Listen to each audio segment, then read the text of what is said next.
The vote we will soon take to provide military weapons for Ukraine is the most important vote we will ever take as United States senators. We're not being asked to send American troops into war. We are asked to help the Ukrainians defend themselves. If we fail to help Ukraine, Putin will invade a NATO nation. He may delay his next invasion until he rebuilds his decimated military. But we must be clear-eyed. Ukraine is not the end, it is a step. If we fail to help Ukraine, China will eventually absorb Taiwan. If we fail to help Ukraine, we will abandon our word and our commitment, providing to our friends a view that America cannot be trusted. The Chinese Communist Party is already spreading propaganda using our delay as a warning to Taiwan that the United States will not be there to help in the face of China's threat. If we fail to help Ukraine, NATO, the alliance that's prevented great power conflict for over 75 years, will falter and eventually disintegrate. If we fail to help Ukraine, America will cease to be the arsenal of democracy. It will cease to be the leader of the free world. We will be replaced by the authoritarians, China, Russia, Iran, North Korea. If we fail to help the Ukraine, we'll be known not as our fathers and mothers were, the greatest generation, but as the worst generation. Now, for months, I've listened to the arguments for denying help to the Ukrainian people. I've observed that the reasons have evolved over time. First, it was claimed that Europe was not paying their fair share. That was proven incorrect. Our allies have already contributed more than $96 billion in aid, and the EU earlier this month agreed to provide $54 billion more over the next 4 years. Next, it was argued that we should instead focus on the Pacific and Taiwan.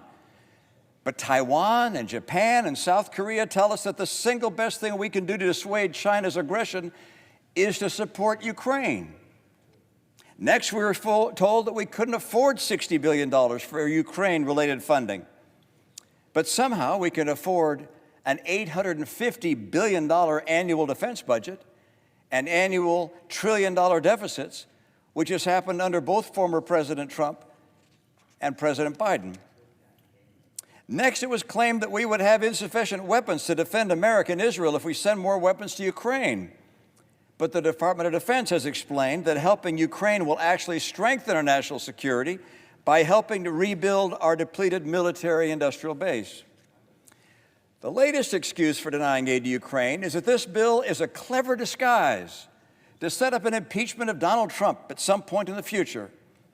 Under this so-called logic, Trump has to be elected, Democrats have to win the House, and those Democrats have to be unable to find any other indiscretion of Donald Trump's upon which to base an impeachment. Now, I know that the shock jocks and online instigators have effectively riled up many in the far reaches of my party. But if your position is being cheered by Vladimir Putin, it's time to reconsider your position. Now, I can't see into the future, but there are no guarantees that Ukraine will defeat Russia.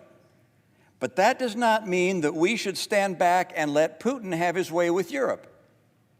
What sending weapons to Ukraine does do is help discourage further Russian and Chinese invasions, which could draw us in. It helps preserve NATO. It allows America to remain the leader of the free world. And it shows that we honor our word to our friends and allies. Lech Walesa, the first democratically elected president of Poland since 1926, and someone I've been fortunate enough to meet with, recently wrote to all the United States senators.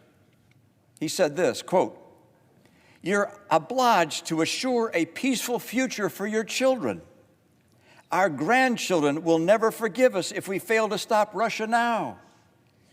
If the U.S. does not lead, nobody will." End of quote. Couldn't agree more. Helping a free people defend their freedom is simply the right thing to do. Thank you, Madam President.